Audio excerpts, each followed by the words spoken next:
मुंगूस आणि साप यांच्यातील शत्रुत्व सर्वांनाच माहिती आहे। हे प्राणी एकमेकांच्या समोर आले की परस्परांशी भिडणार हे नक्की। मुंगूस आणि सापाची अशीच कडवी झुंज पुन्हा एकदा पाहायला मिळाली। लोकांना इथं वाईल्ड लाईफ संबंधित देखील अनेक व्हिडिओ पाहायला मिळतात। सध्या असाच एक व्हिडिओ समोर आलाय जो साप आणि मुंगूस यांच्याशी संबंधित आहे। साप आणि मुंगूस यांच्यातील वैराबद्दल तुम्ही सर्वांनी ऐकलंच असेल।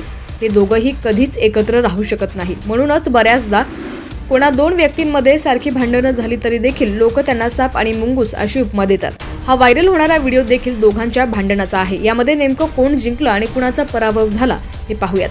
त्याआधी तुम्ही चॅनलवरती नवीन असाल आणि अजूनही HPN मराठी न्यूज चॅनलला सबस्क्राइब केलं नसेल तर नक्की सबस्क्राइब करा आणि बेल आयकॉनवर क्लिक करून नोटिफिकेशन्स मिळवा। हीच बातमी तुम्ही फेसबुकवरती पाहत असाल तर आमच्या HPN मराठी न्यूज या फेसबुक पेजला देखील नक्की फॉलो करा। भर रस्त्यात मुंगूस आणि सापाचा संघर्ष सुरू आहे। तुम्ही या व्हिडिओमध्ये पाहू शकता रस्त्याच्या कडेला एक साप फणा काढलेला दिसतोय। काही वेळाने एक मुंगूस रस्ता ओलांडून त्याच्याकडे जातो। मुंगूस जवळ येतात साप त्याच्यावरती हल्ला करतो। साप दोनदा असं करतो पण त्याच्या प्रयत्नात त्याला यश येत नाही। मुंगसावर काहीही परिणाम होत नाही। मुंगूस इकडे तिकडे सापाच्या बाजूने फिरतं आणि योग्य संधी साधताच सापावरती घाव घालतो। सापाचं तोंड त्याच्या तोंडात पकडून ओढत त्याला झुडपात घेऊन जातो। अशा प्रकारे धाडसी मुंगसानं सापाची शिकार केली।